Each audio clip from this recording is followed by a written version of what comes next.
All right, here's the Cory Booker speech. He was introduced by Eva Longoria.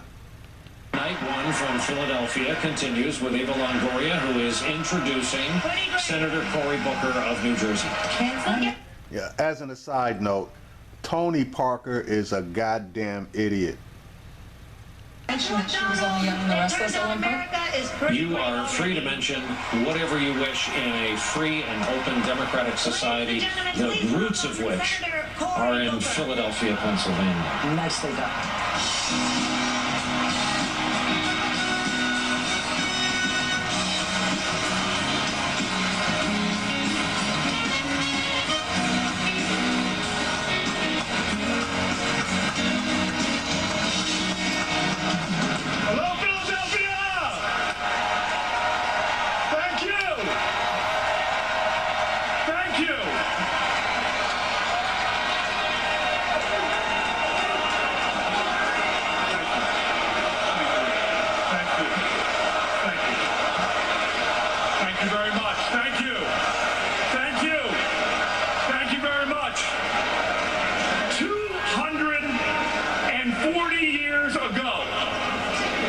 Forefathers gathered in this very city, and they declared before the world that we would be a free and independent nation. Today, we gather here again in this city of brotherly love, to reaffirm our values before our nation and the whole world. Our purpose is not like theirs to start a great nation, but to ensure that we continue in the best of our traditions. And with humble homage to generations of patriots before, we put forth two great Americans, our nominees for President and Vice President, Hillary Clinton and Tim Kaine.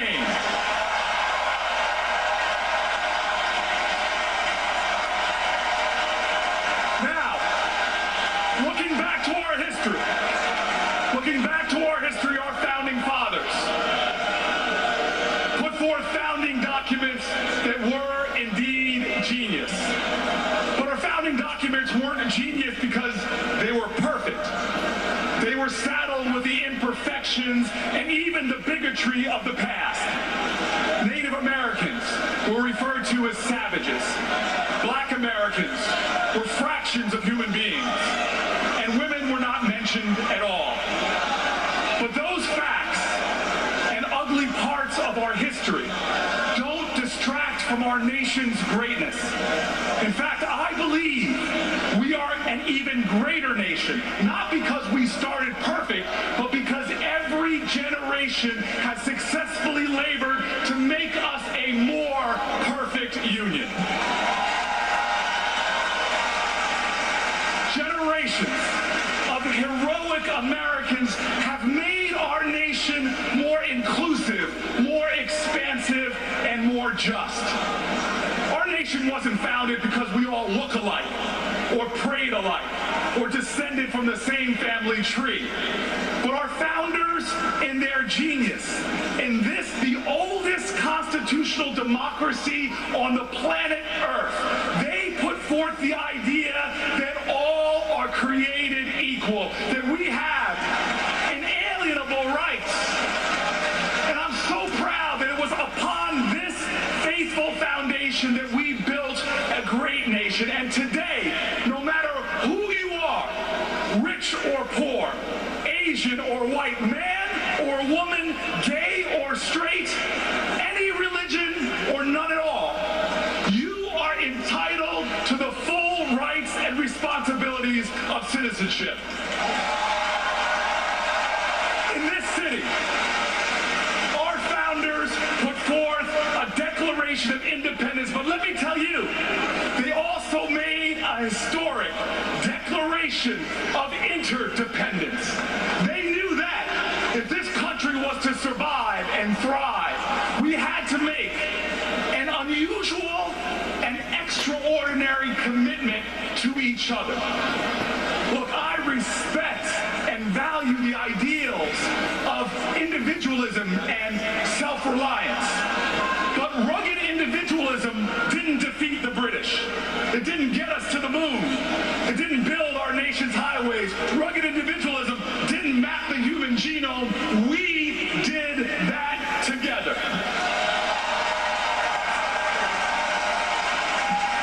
And so this is the high call of patriotism. Patriotism is love of country. But you can't love your country without loving your countrymen and your countrywomen.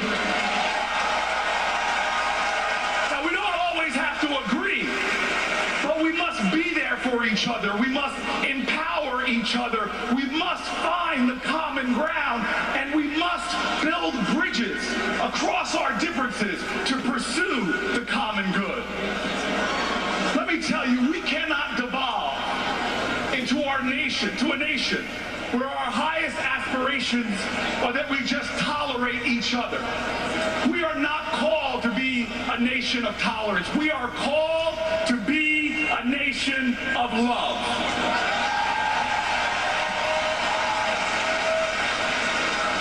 That's why that last line of the Declaration of Independence says it so clearly.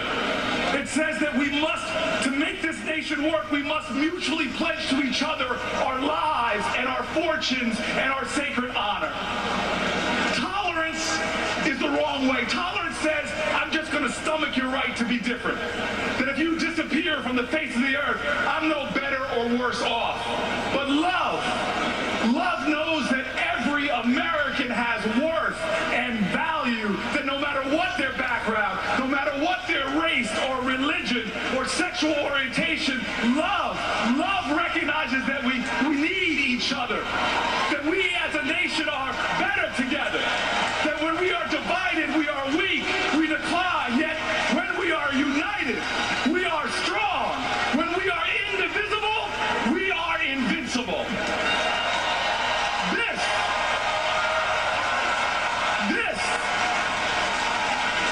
This is the understanding of love that's embodied in one of my favorite sayings. It's an African saying, and it says, if you want to go fast, go alone.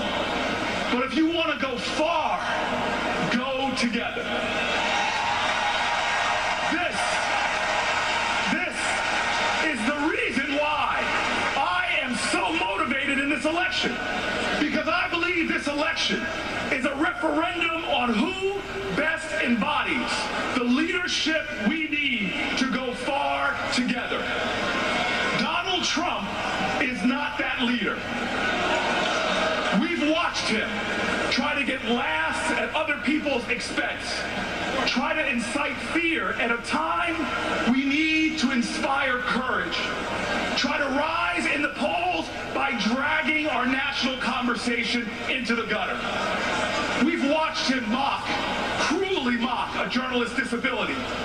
We've watched him demean the service of my Senate colleagues, saying he's not a war hero. He was a war hero because he was captured. Trump said, I don't like people who get captured. Would he say that to POWs from World War II? Would he say that to POWs from Vietnam? Would he say that to the brave men and women in Iraq and Afghanistan right now, risking capture or worse? That's not the commander-in-chief. We've watched Donald Trump paint with a broad, divisive brush, saying that Mexican immigrants who came to build a better life in America are, in his words, bringing crime, they're bringing drugs. He called many of them rapists.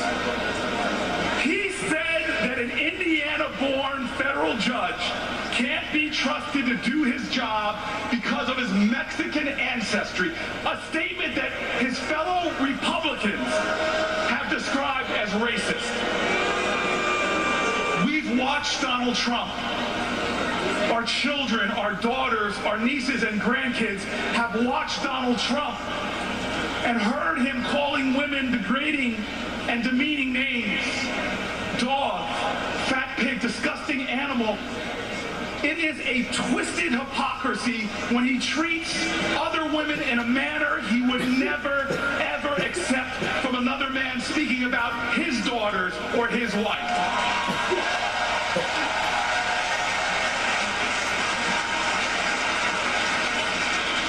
In this great nation where our founders put a fundamental principle forward of religious freedom, he says, ban all Muslims. Don't let certain people into our America because of how they pray.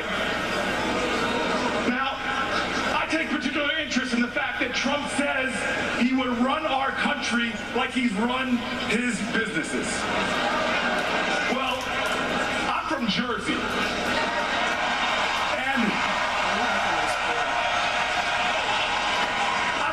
Garden State, and we've seen how he leads in Atlantic City. He got rich while his companies declared multiple bankruptcies. Yet without remorse, even as people got hurt and lost jobs by his failures, he bragged, and I quote, "The money I took out of there was incredible." Yes, he took out a lot of cash, but he stiffed contractors, many of them small businesses, refusing to pay them for the work that they've done. You know, we in America have seen enough of a handful of people growing rich at the cost of a nation descending into crisis.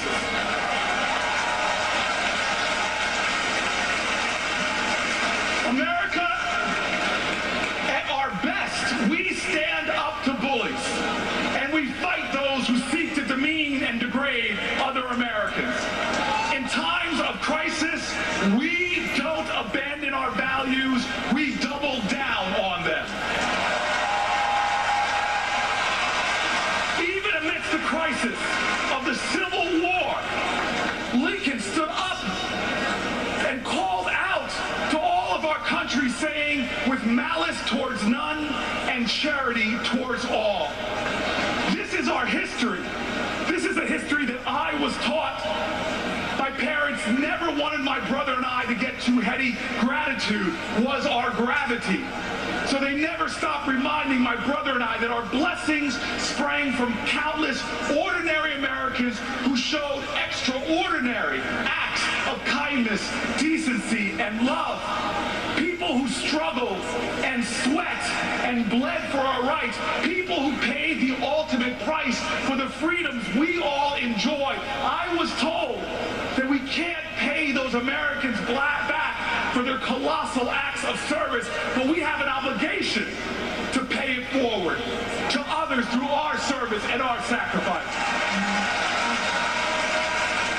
I support Hillary Clinton because these are her values, and she has been paying it forward her entire life. Long before she got in politics, she was in Massachusetts going door to door collecting the stories of children with disabilities. In South Carolina, she fought to reform the juvenile justice system so that children wouldn't be thrown in adult prisons. In Alabama, she helped expose the remnants of segregation in schools. In Arkansas, she started a legal aid clinic to make sure poor folks could get their day in court. She has fought for the people, and she's delivered. That's why we trust her to fight and deliver for us as president. But let me tell you, we have a presidential nominee in Clinton who knows that in a time of stunningly wide disparities of wealth in our nation, that America's greatness must not be measured by how many millionaires and billionaires we have, but how few people we have living in poverty. Hillary knows that when workers make a fair wage, it doesn't just help their families, it builds a stronger and more durable economy that expands opportunity and makes all of us Americans wealthier. She knows that in a global knowledge-based economy, the country that out-educates the world will out-earn the world, out-innovate the world, and will lead the world. She knows that debt-free college is not a gift, it's not charity, it is an investment. It represents the best of our values, the best of our history, and the best of our party, all of our shared ideas and values together. Hillary Clinton knows that when we have paid family leave, that this is something that must happen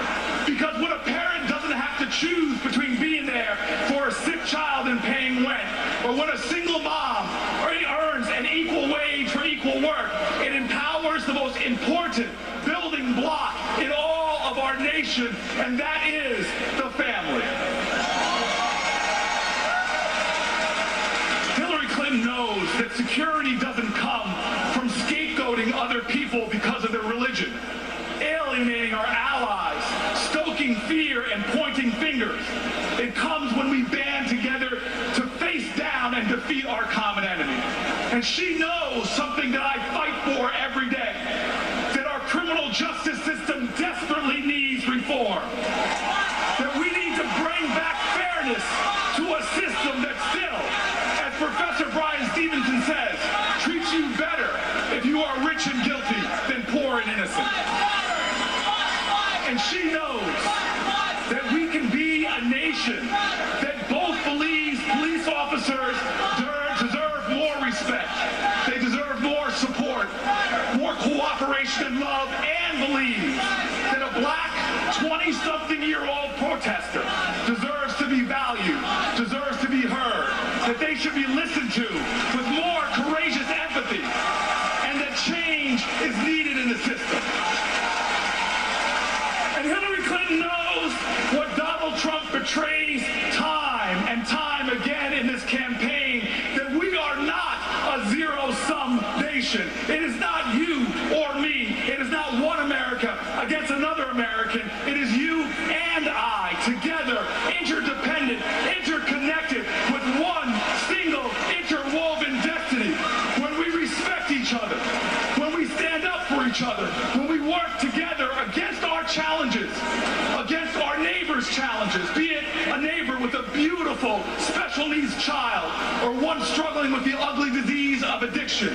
When we as Americans help them, when we show compassion and grace, when we evidence our truth that we are the United States of America, one nation, under God, indivisible, that is when we are stronger. That is when we go from an already great America to an even greater America.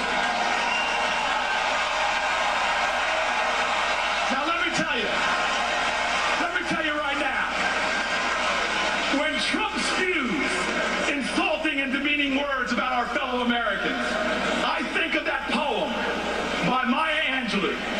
Y'all know it. You know how it begins. You may write me down in history with your bitter, twisted lies. You may trod me in the very dirt, but still, like dust, I rise. Well, y'all know it. Y'all know it.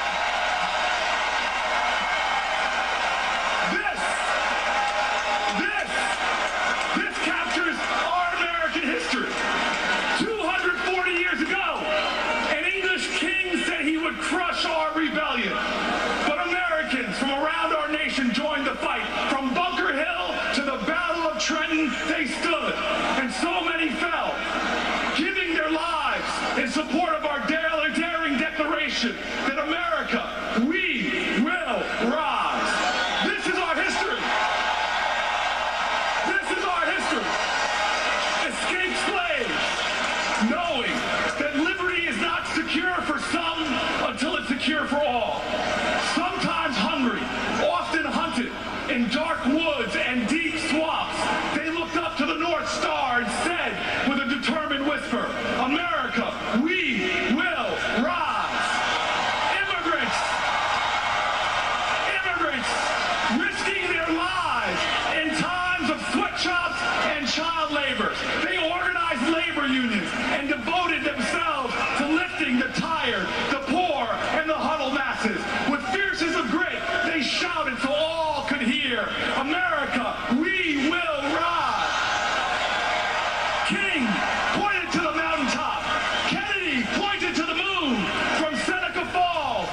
good people to do nothing. Cynicism about our politics, because cynicism is a refuge for cowards. And this nation is and must always be the home of the brave.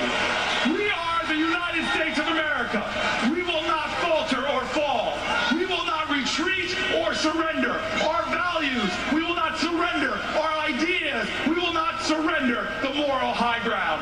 Here